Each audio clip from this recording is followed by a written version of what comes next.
বন্ধুরা চলো আজকে আবার একটা নতুন রেসিপি তোমাদের দেখাই। পটল আলু পনিরের তরকারি। দেখো কিভাবে তৈরি করছি। কড়া চাপিয়ে দিয়েছি,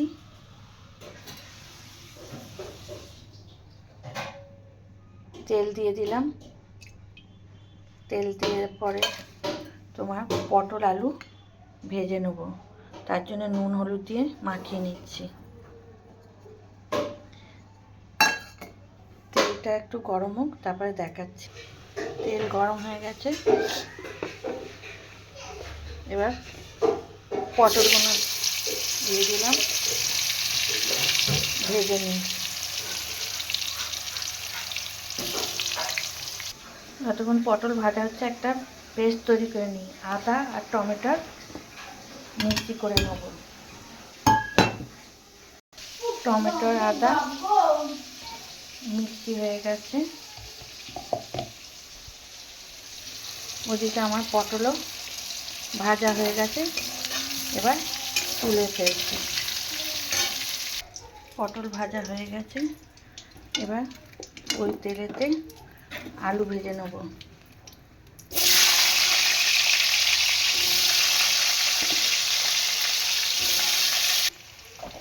আলু ভাজা হয়ে গেছে, আলু এবার তুলে নেব।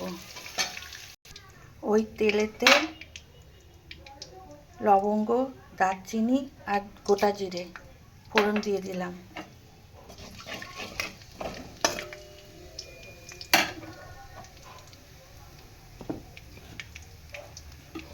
আর টমেটোর আদা যে পেস্ট করেছি ওটা ওর মধ্যে দিয়ে দিলাম। দিয়ে একটু ভালো করে কষে নিই, তারপরে মশলা কিছু দিচ্ছি দেখাবো। হালকা কষানো হয়ে গেছে, এবার মশলা দিচ্ছি।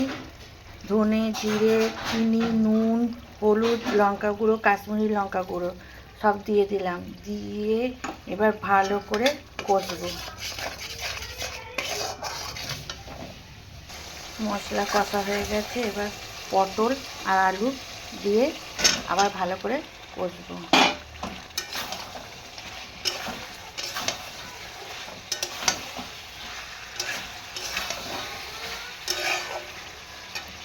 কষা হচ্ছে, এবার আরেকটা মিক্সি করব। পনিরগুলো মিক্সি করে নেব। পনিরটা মিক্সি করা হয়ে গেছে।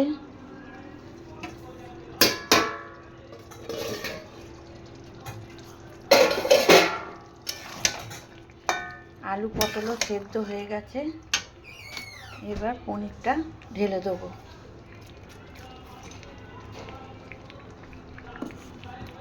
ঢেলে দিয়ে ভালো করে নেড়ে নিচ্ছি। পনির মিশিয়ে নিয়েছি। পনিরটা একটু মাখা মাখা কষাবো, তারপরে আর কি দিতে হবে দেখাবো। দেখো তেল ছেড়ে দিয়েছে, একদম রেডি হয়ে গেছে। এবার ওর মধ্যে সামান্য গরম মশলা গুঁড়ো,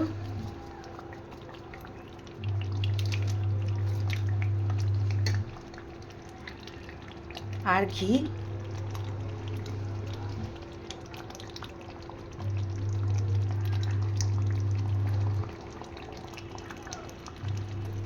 ঘি দিয়ে নামিয়ে নেড়ে নামিয়ে নিচ্ছি। দেখো একদম রেডি হয়ে গেছে পনির পটল। তোমাদের কেমন লাগলো একবার করে দেখো। ভালো লাগলে একটা লাইক, কমেন্ট, শেয়ার করে দিও।